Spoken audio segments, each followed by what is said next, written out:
आज के दिन हमारे सामने दो नए आईपीओ मार्केट में आ चुके हैं। दोनों आईपीओ को सबसे पहले डिटेल में डिस्कस कर लेते हैं। इंपॉर्टेंट पॉइंट्स आपको मैं समझा देता हूं, डिस्कस कर लेता हूं, जो मेरी नजर में आए वो आपको समझाने की कोशिश करता हूं। सबसे पहला आईपीओ जिसको हम डिस्कस करेंगे उसका नाम है नॉर्दर्न आर्क कैपिटल लिमिटेड। 2009 में कंपनी इनकॉर्पोरेट हुई थी।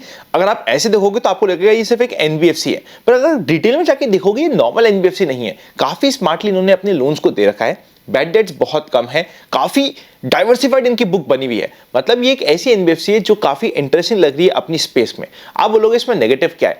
देखिए, जो अभी तक इसकी एंकर बुक बन के आई है ना, जो मेरी एक्सपेक्टेशंस थी उतने बड़े नाम वहां पे नहीं आए, ये इसकी थोड़े से नेगेटिव पॉइंट्स हो रहे हैं। अगर हम आईपीओ की इंपॉर्टेंट डेट्स की बात करें जो आपके लिए जानना बहुत जरूरी है, तो सबसे पहले आईपीओ ओपन होगा 16 से लेकर 19 के बीच में। 20th को अलॉटमेंट डिसाइड हो जाएगा। 23rd ऑफ सितंबर को या तो आपको पैसा मिल जाएगा या फिर अपने शेयर्स मिल जाएंगे। 24th की होने वाली है टेंटेटिव लिस्टिंग डेट। छोटा आईपीओ 777 करोड़ का, 500 करोड़ का फ्रेश इशू, बाकी सारा है ओएफएस, एनएसई बीएसई दोनों पे इसका काम होने वाला है। अगर हम यहां पे चेकआउट करेंगे कि क्या बन रहा है इसके फाइनेंशियल्स, तो फाइनेंशियल्स काफी अच्छे हैं। एसेट्स अगर आप देखोगे तो 2022 में थे 7,900 करोड़ के आसपास, अभी 2024 में पहुंच चुके हैं 11,000 करोड़ के आसपास के। रेवेन्यू भी at the same time almost double हो चुका है पिछले 2 सालों में।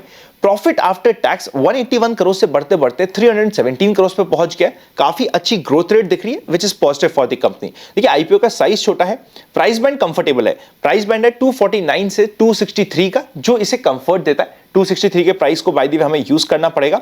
नेक्स्ट, अगर हम डेट टू इक्विटी की बात करेंगे, एनबीएफसीज में ये रेशियो इंपॉर्टेंट नहीं होता है। रिटर्न ऑन नेटवर्थ है 13.32% का, रेलेवेंट है। पी रेशियो है 13.36 का। देखिए, इस सेगमेंट की कंपनी में अगर आप डायरेक्टली इसके पीयर कंपैरिजन से बात करोगे तो ये आपको कोई सस्ता नहीं दिखेगा, पर क्योंकि इस कंपनी की जो बुक है, इसकी जो पॉजिटिव पॉइंट्स है वो काफी इंटरेस्टिंग है, इसीलिए आपको ये लग रहा है बहुत सस्ता नहीं, बहुत महंगा भी नहीं, पर एट द सेम टाइम एक ठीक वैल्यूएशन पे, जहां पे इवन जो लिस्टिंग इनके लिए काम करना चाहते हैं उनके लिए एक अच्छा स्कोप छोड़ा हुआ है, ऐसी कंपनी है। अभी वैसे भी आईपीओ मार्केट में बहुत क्रेज हो रखा है। जिस समय अगर कोई अच्छी कंपनी आईपीओ लिया है, अगर थोड़ा बहुत नेक टू नेक भी वैल्यूएशन मांग रही हो ना, वो भी हमें बहुत पसंद आ रही है। इस चीज को ध्यान में रखते हुए आज के दिन as per sources grey market premium इस आईपीओ में चल रहा है 60% के आसपास का। छोटा मोटा नहीं, 60% का चल रहा है। इनिशियली थोड़ा कम था।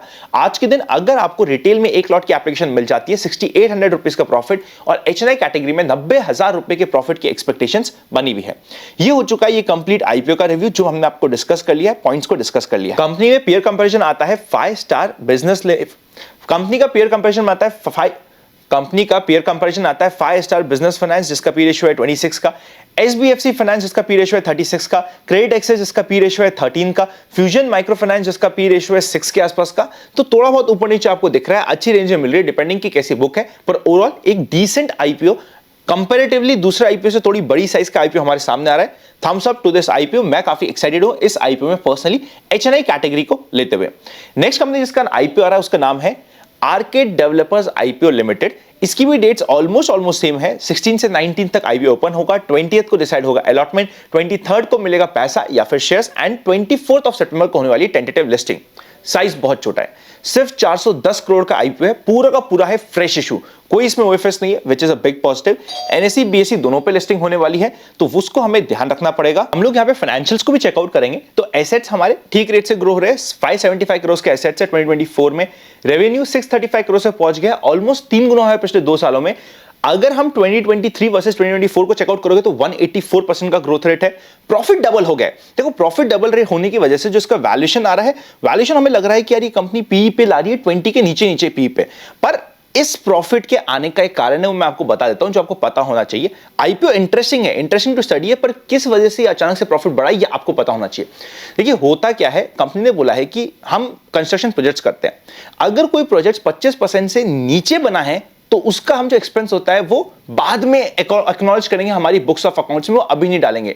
इनके 2-3 ऐसे प्रोजेक्ट्स थे जो मार्च में 22% 23% पे जाके क्लोज हो गए हैं, और इनको 25% के ऊपर नहीं दिखाया।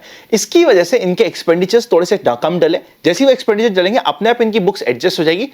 तो ये नहीं कह रहा कि कंपनी आईपीओ बहुत महंगा ला रही है, ठीक वैल्यूएशन पे ला रही है, थोड़ा बहुत हमारे लिए स्कोप भी छोड़ा है, पर एट द सेम टाइम जितना अच्छा हमें अभी दिख रहा है उतना अच्छा नहीं है, बिकॉज ये आईपीओ का साइज बहुत छोटा है। इसकी वजह से ये आईपीओ बहुत इंटरेस्टिंग हो जाता है। इस वीक के जो दोनों आईपीओ है, दोनों ही काफी इंटरेस्टिंग है। ऐसे आईपीओ है जिसको मैं पर्सनली और डिटेल में जाकर स्टडी करने की कोशिश करूंगा।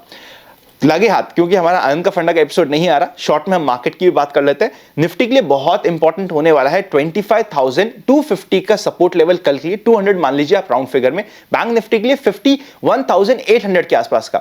इसके ऊपर ऊपर है ना, तब तक मार्केट में कल के दिन 2.5 दिन का फंडा, जैसे मार्केट को करेक्ट होते होते 2 दिन हो गए, कल हो सकता है थोड़ा सा और जिगजैग वाला दिन हो जाए, पर उसके बाद अगर बाउंस बैक देना है ना तो उसको बहुत स्ट्रॉन्ग बाउंस बैक देना पड़ेगा, तभी जो थर्सडे की बड़ी कैंडल मिली थी उसकी रेलेवेंस रहेगी। इस चीज को हम स्टडी करेंगे।